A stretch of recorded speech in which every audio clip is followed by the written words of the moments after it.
निमेषदश्चाष्टो चकाष्टा त्रिसंतुत कला त्रिसंत कला मुहूर्त स्यादो रत्रम तु तावता। इस श्लोक के अनुसार 18 निमेष एक काष्ठा के बराबर होती है, 30 काष्ठाओं एक कला के बराबर होती है, 30 कलाओं का एक मुहूर्त होता है और 30 मुहूर्तों के मेल से एक दिन और रात बनते हैं। और इस 30 मुहूर्तों का सबसे चमत्कारिक मुहूर्त ब्रह्म मुहूर्त, चमत्कारिक पल या फिर अमृत बेला को माना गया है। सूर्योदय के ठीक 1 घंटा 36 मिनट पहले का वह रहस्यमय और चमत्कारिक समय, जिसे अगर आपने इस्तेमाल करना सीख गए तो कुछ ही समय में अपने जीवन में आए ऐसे ऐसे बदलाव को देखेंगे जिसे देख आप खुद दंग हो जाओगे। यहाँ तक कि मनुस्मृति में महर्षि मनु ने भी कहे कि ब्रह्म मुहूर्त में उठकर हमें ध्यान यानी कि मेडिटेशन और वेदों का अध्ययन करना चाहिए। अगर इतने बड़े महर्षि इतने कठिन वेदों का अध्ययन करने के लिए ब्रह्म मुहूर्त का समय को बताया गया है तो इसके पीछे कोई बड़ा कारण जरूर रहा होगा। जैसे कि आपने देखा कि पूरे दिन और रात मिलाकर 30 मुहूर्त होते हैं। रुद्र, अहि, मित्र, पित्र, वसु, वरा, विश्वी देवा, विधि, सतामुखी,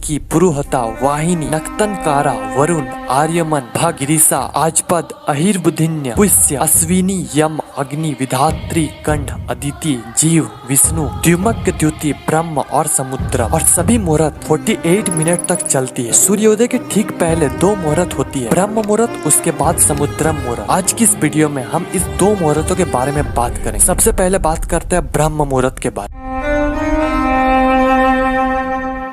ब्रह्म मुहूर्त यानी कि ब्रह्मांड का समय या फिर ब्रह्मा का समय। इस समय पूरे यूनिवर्स में ऐसे रहस्यमय और चमत्कारिक शक्ति फैली होती है जिसे आप अपने तरीके से यूज कर इस पूरे ब्रह्मांड से कुछ भी पा सकते हो। कई लोग इतने में ही मोटिवेट होकर प्लानिंग बना लेते कि कल से ब्रह्म मुहूर्त में उठना है, लेकिन मैं बता दूं कि ये जितना आपके लिए अच्छा है उतना ही खतरनाक भी हो सकता है। इसके बारे में हम आगे बात करेंगे। सूर्योदय के ठीक 96 मिनट पहले ब्रह्म मुहूर्त की स्टार्टिंग होती है। ऐसे तो ब्रह्म मुहूर्त 4 बजे से लेकर 6 बजे तक चलती है, लेकिन अगर आपको इसका एग्जैक्ट टाइम कैलकुलेट करना है तो आपको कोई सा भी सर्च इंजन ओपन कर लेना है और सर्च करना है sunrise time in your location.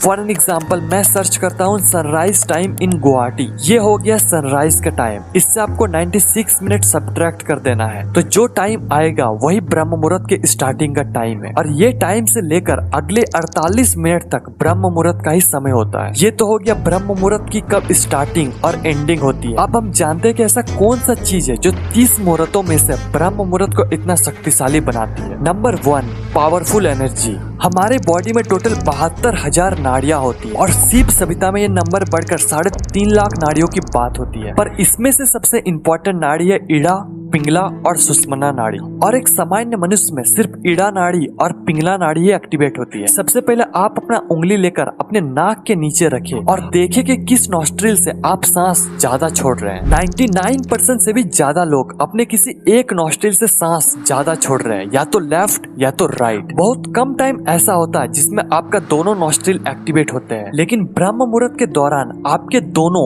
इड़ा और पिंगला दोनों नाड़ी एक्टिवेट हो जाती है और ये हमारे कुंडलिनी शक्ति को जागृत करने के लिए इंपॉर्टेंट रोल प्ले करती है। और जब आप ब्रह्म मुहूर्त में मेडिटेशन यानी कि ध्यान करते हैं तो आपका सुषुम्ना नाड़ी भी एक्टिवेट हो जाती है और ये हमारे मूलाधार चक्र से होते हुए सहस्त्र चक्र तक बहना स्टार्ट कर देती है। इसलिए साधु और योगी ब्रह्म मुहूर्त में उठकर ध्यान करते हैं। और इड़ा और पिंगला दोनों एक साथ एक्टिवेट होना कुंडलिनी शक्ति के लिए बहुत ज्यादा इंपॉर्टेंट है। लेकिन मैं रिकमेंड करूंगा कि आप किसी गुरु की उपस्थिति में कुंडलिनी शक्ति को जागृत करें, अन्यथा आपको ये नेगेटिव इफेक्ट भी कर सकता है। दूसरा, सर्केडियन रिदम। हमारे ये पूरे पृथ्वी और हमारा शरीर पंच महाभूत के मेल से बने हैं, आकाश, वायु, जल, अग्नि और पृथ्वी। और इन्हीं 5 तत्वों के मेल से हमारे बॉडी के 3 मुख्य दोषों का निर्माण होता है, जिसे त्रिदोषा भी कहते हैं, वात, पित्त और कफ। और इन तीनों दोषों में सबसे इम्पोर्टेंट दोष है वात दोष। इसलिए हमारे बॉडी में अगर वात दोष असंतुलित हो जाता है तो हमें किसी काम में कॉन्सेंट्रेटेड या फिर फोकस नहीं कर पाते। हमें एंजाइटी, डर, लोनलीनेस फील करते हैं। अकॉर्डिंग टू द आयुर्वेदा हमारे बॉडी में सुबह 2 बजे से लेकर 6 बजे तक वात दोष का लेवल सबसे ज्यादा होती है। इसलिए इस समय हमारे क्रिएटिविटी, कंसंट्रेशन और फोकस करने की एबिलिटी सबसे ज्यादा होती है। इसलिए हमें इस समय पर ज्यादा से ज्यादा क्रिएटिव वर्क करना चाहिए और इससे हमारा वात दोष का बैलेंस बना रहता है। Number 3 law of attraction. जिस तरीके से हम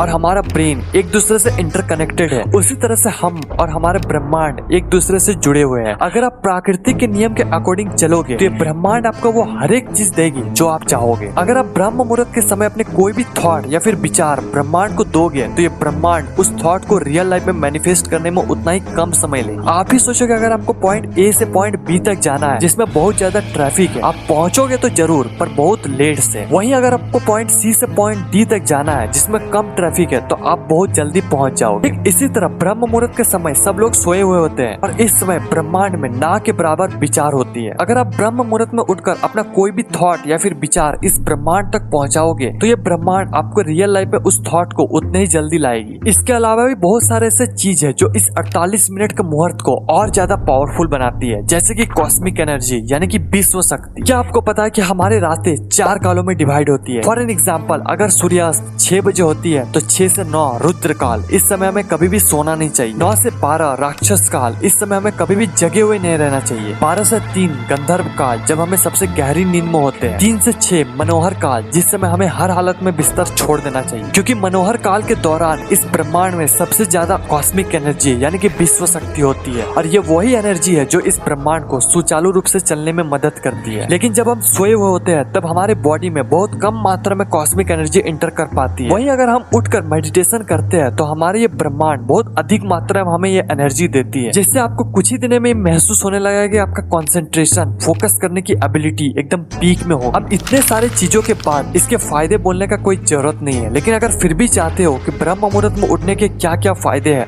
तो आप वीडियो को स्टॉप करके पढ़ सकते हो। आज की सो कॉल्ड मॉडर्न वर्ल्ड ने हमारी पूरी संस्कृति को खा चुकी है। जिस समय हमें सोना चाहिए उस समय हम डिनर करते हैं, जिस समय हमें उठना चाहिए उस समय हम सोते हैं। अगर फिर भी आप ब्रह्म मुहूर्त में उठ जाते हो तो आप इस समय में सबसे पहले फ्रेश होकर ध्यान यानी कि मेडिटेशन कर सकते हो, या फिर पूजा या फिर कोई भी स्पिरिचुअल चीजें कर सकते हो। इसके बाद आप अफर्मेशन, विजुअलाइजेशन और लॉ ऑफ अट्रैक्शन जैसे सिद्धांतों पर काम कर सकते हो। ये ऐसा समय है जो आपको अपने बारे में बताती है, आपको अपने बारे में जानने को मौका मिलता है। इस समय को उपयोग करके आप अपने आप को और ज्यादा डेवलप कर सकते हो। यही नई सृजन या फिर सेल्फ क्रिएशन का समय। ध्यान रहे कि इस मुहूर्त में आपको प्लानिंग नहीं करना है, इसके अगले वाले मुहूर्त यानी कि समुद्रन मुहूर्त में आपको प्लानिंग करना चाहिए। आपको कभी भी ब्रह्म मुहूर्त में उठकर नेगेटिव थिंकिंग नहीं करना चाहिए। इस समय आप ट्रैवल या फिर किसी से झगड़ा नहीं कर सकते हो। इस समय ब्रेकफास्ट ना करें, इस समय में कोई भी सेक्सुअल एक्टिविटी ना करें। ऐसे करने से ये ब्रह्म मुहूर्त ना रहकर कुछ और ही मुहूर्त बन जाएगा आपके। कई लोग का मानना है कि ब्रह्म मुहूर्त में उठकर आप दोबारा सो सकते हो, लेकिन आयुर्वेद में ऐसा करना निषेध माना गया है। इससे हमारा त्रिदोषा का बैलेंस बिगड़ता है। सब तो हो गया, लेकिन ब्रह्म मुहूर्त में उठे कैसे? सबसे पहले आप ये समझो कि अगर आप लेट से सोकर उठते हो तो आप अचानक से ब्रह्म मुहूर्त में उठने का कोशिश ना करें, इससे आपका हेल्थ पर बुरा असर पड़ेगा। और अगर आप उठ भी जाते हो तो आप पूरे दिन थका हुआ, डिजीनेस, स्लीपी फील करोगे। इसलिए अपने टाइम को धीरे धीरे कम कर सकते हो। जैसे कि आप 8 बजे सो के उठते हो, कल आप 7:30 बजे उठो, फिर आप 3-4 दिन तक 7 बजे उठो, फिर आप 6:30 बजे उठो। ऐसे करके आपको प्रैक्टिस करके ब्रह्म मुहूर्त में उठना है। आपको अचानक टाइम में जंप नहीं करना है। अगर फिर भी सुबह को नहीं उठ पाते हो तो बोलना, इस पर वीडियो बना दूंगा। अभी के लिए कुछ नॉर्मल टिप्स।